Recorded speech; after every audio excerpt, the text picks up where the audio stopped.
Hello everyone, welcome back to our YouTube channel. So today again I got some good topic for you.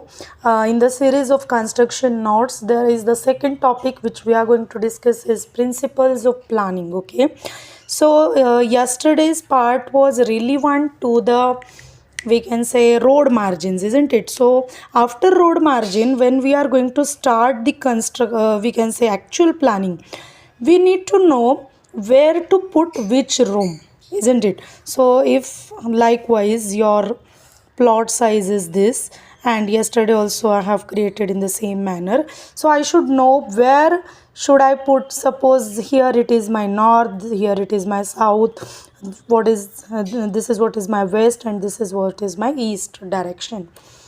So which aspect is good for which room, that we should know according to the Vastu Shastra. We'll discuss later because that is the different, and we can say we should discuss in the very detail because that is a very deep chapter. We can say Vastu Shastra itself, it is a deep chapter. Now we are about to learn something about the principles of planning, in which first principle, whatever I am going to list it out here, is aspect. Second one is prospect.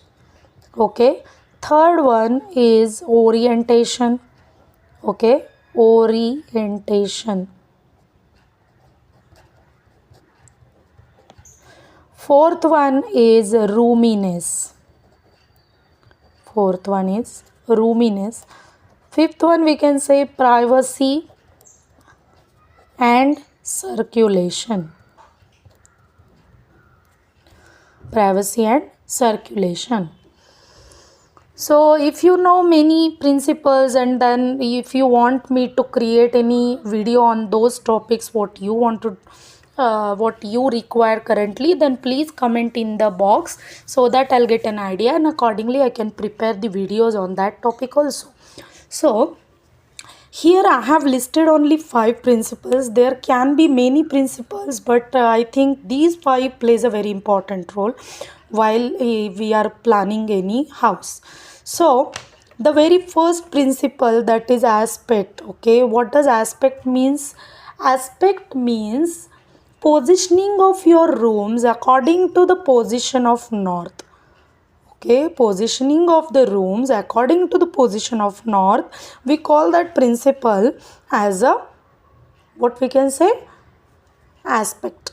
So while I was there in the engineering, then that time we used to create the notes, or we just tried to remember all the things in the theoretical manner only. But when I came to know the practical approach of all these things, I later came to know that if we could learn in that way, that time it could be more useful, because we just try to remember. But if we'll think in the practical way about all these things, then it is quite easy, because our field, that is civil engineering, is very interesting. Whatever you want to create is just around you. If you are sitting inside your house, you can have a look on the beams, you can have a look on your columns, windows, doors, and all the building components. So it becomes very easy for you to design all these components, because you can visualize them.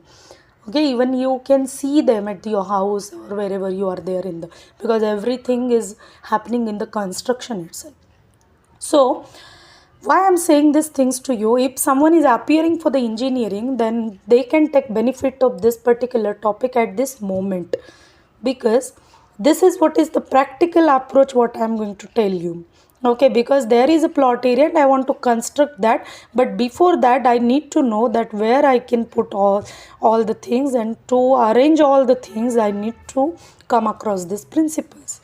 So aspect is nothing but positioning of the rooms according to the position of the north direction. North, if you know the north of your plot, Accordingly, you will come to know the rest of the direction. You just can go on your plot. You can take a compass, which is already available in your phone also today, nowadays, and you just have to place your mobile like this, and it will be having compass, and it will show the north direction. Accordingly, it will show the south. You will come to know, and then we can plan the plan. We can say we can plan the plot. Most probably we are going to try, we are trying to provide the entry of your house in the east direction, as well as we are trying to provide the, what we can say, kitchen also in the east direction. Why? Because there will be a proper ventilation, there will be a proper ventilation in the house, and that's why we are going to try to provide all these things in that way. Then the next is prospect. Okay, prospect is the principle which means positioning of the doors, windows, balconies according to the exterior view of the building. We call it as a prospect principle. Okay, prospect is nothing but that. Orientation and roominess may create a little bit confusion inside your we can say head, but I'll try to make it quite simpler. Roominess means it is about the room. Orientation means it is about the orientation of your plan. Okay, whenever orientation means height of the structure. If you're if I'll try to make it simple one, let us consider two rooms. Okay, so one is having ceiling height less, and another one is having ceiling height which is quite more. So which will appear as a bigger one? Obviously, which is having a ceiling height more, or we can say the maximum ceiling height. Okay, usually ceiling height, or we can say the floor to floor height of the structure is mostly 10 feet, but in the public building or in certain circumstances where there is a lavish plot size available, that time we can keep 12 feet or 15 feet also. So you, if the same sizes room, if you try to compare, but they are having a different floor to floor height, then you can make the difference between them, because you will feel that that room is bigger one. Orientation is meaning is relevant to that.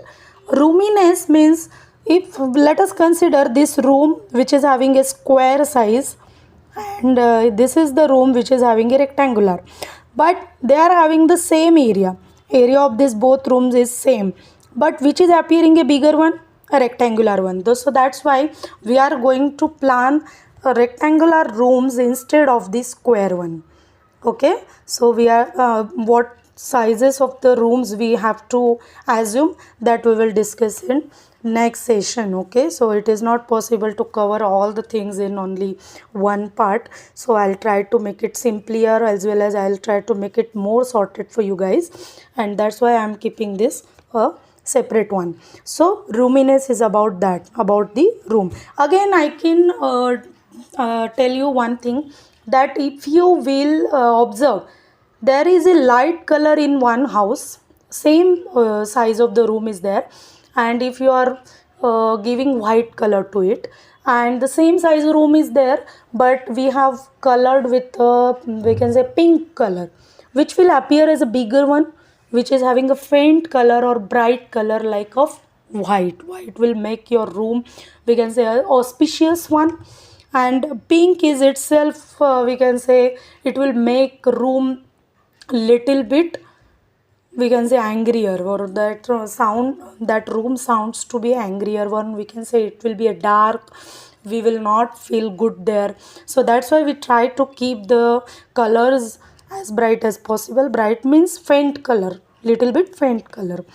Privacy and circulation, it means like if you are providing the rooms, so there should be a proper access to all the rooms. Okay, there should be a proper access to all the rooms. It means it is relevant to the circulation. Privacy means if you are providing, suppose take an example that I have provided my bedroom here, okay, and my another bedroom is somewhere here, and this is my living room. Can I provide access directly from the living room to my bedroom? Will it be a good idea? No, because it will not provide a proper, we can say, privacy to my that bedroom. You can plan children's bedroom or access to the children bedroom to that part from the living room, but again, children's, if they are studying, they may get disturbed from this noise, but privacy will not get as much as we are discussing about the privacy, it will not get disturbed. But master bedroom should be somewhere in the corner of your house, so that it will get a proper privacy. That if it is possible, then you can plan it, but if it is not possible, you can try some partitions to it. You can try providing the entrance like a lobby, so that by entering in your room there should not be a disturbance, or there should not, privacy should not get hampered. Okay, accordingly we can do this. So it was all about the principles of planning. So I hope you guys got some good knowledge from today's video. Okay, so again I'll create many videos relevant to this topic, which is very interesting also, and which gives a practical approach, and that's what I want to share with everyone. Okay, thank you for staying this much of the time, and please like, share and subscribe our channel. Thank you guys.